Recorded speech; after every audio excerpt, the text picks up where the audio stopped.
I'll make a comment on that.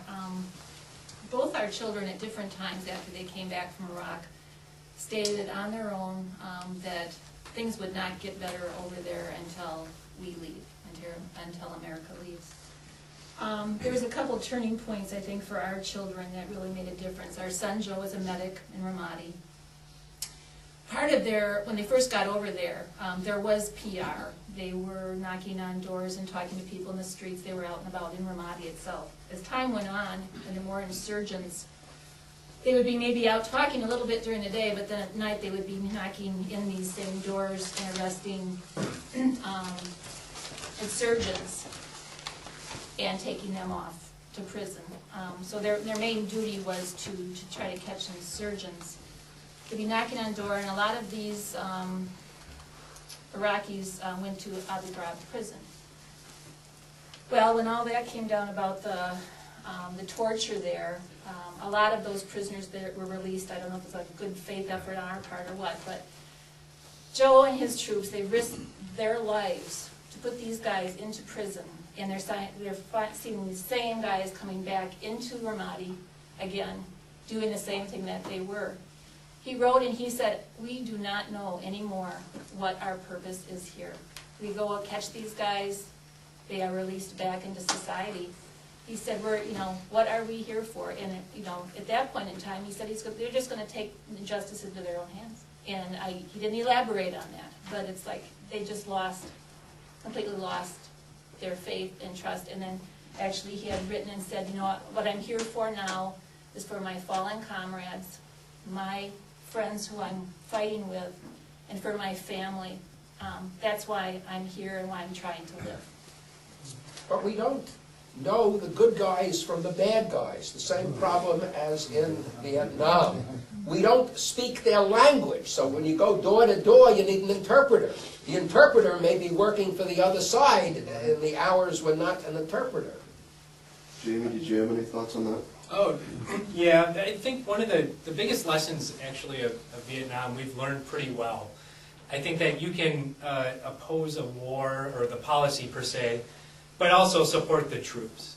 And I've always felt that from pretty much everybody. You wouldn't believe the packages you're sent while you're over there from all these different groups. It's great. It makes us feel, it makes soldiers and Marines feel just like home a little bit, and get a little taste of it. But at any rate, yeah, you can definitely, and it's very American, I believe, to oppose the war but still support the troops. And I know that everybody has learned that lesson from Vietnam.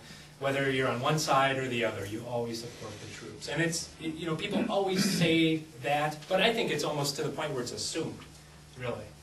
You can oppose the Bush administration, and that's perfectly fine. Mr. Naylor, did you have thoughts on that? Last fall, the U.S. Army Times, the Army newspaper, sent a survey out to the troops on the ground. 70% said we need to be home in the next year. These are troops on the ground. The survey that was sent out to officers this past year, I'm going to quote from the article which came out last week. The Army mailed letters to the officers seeking firm commitments to be redeployed. These are officers serving in the inactive reserve. Half of them did not respond to the letter.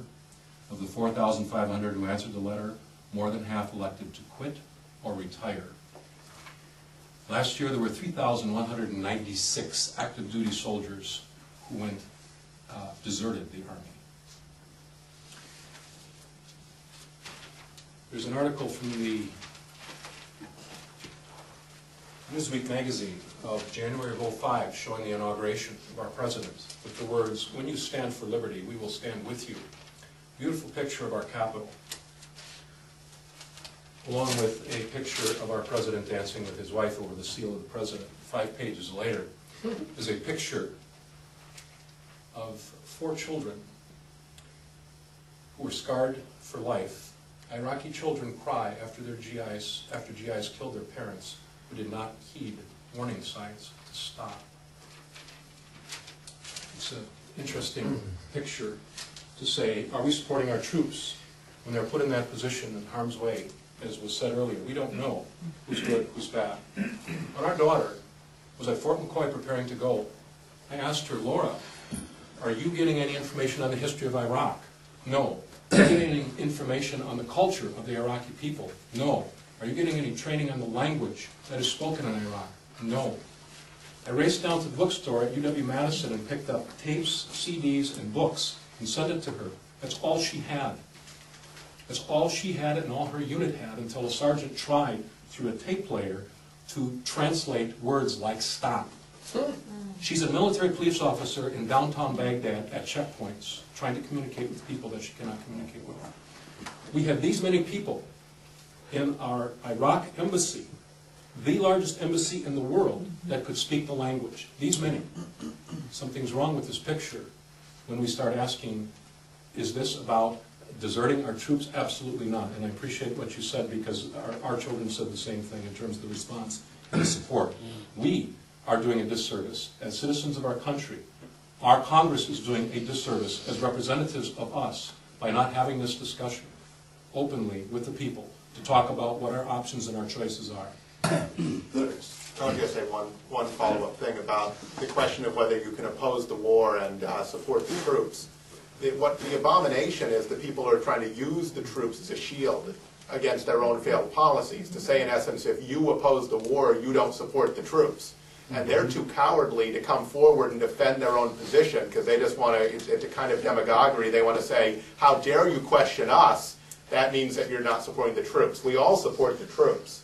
And the real, in a democracy, what we need to figure out is, what's the best way to support the troops, and what is the best way to do the best thing and the right thing in Iraq, without throwing those sort of verbal grenades at people and suggesting somehow that they're against the troops if they don't support a flawed and a failed war. And the troops very often don't have a voice, because if they do speak up, then they face the consequences of that. We've been comparing what's going on with what went on in World War II and Vietnam, but look at John Kennedy's Profiles in Courage, the episode about Tom Corwin, who was senator from Ohio at the time of the Mexican War. He introduced a resolution to limit the supplies of armaments, and of course he was regarded as disloyal. And of course you're getting the same thing in both houses of Congress now, where are you going to limit the expenditures in Iraq for the sake of calling an end to the war, or is this going to undermine the troops? You have the same problem as over 100 years ago.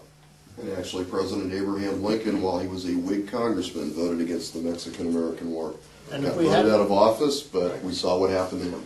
and speaking of the troops, but just going back to Vietnam, if we had protected the troops by not going to Vietnam, we would have had 58,000 people not on that wall.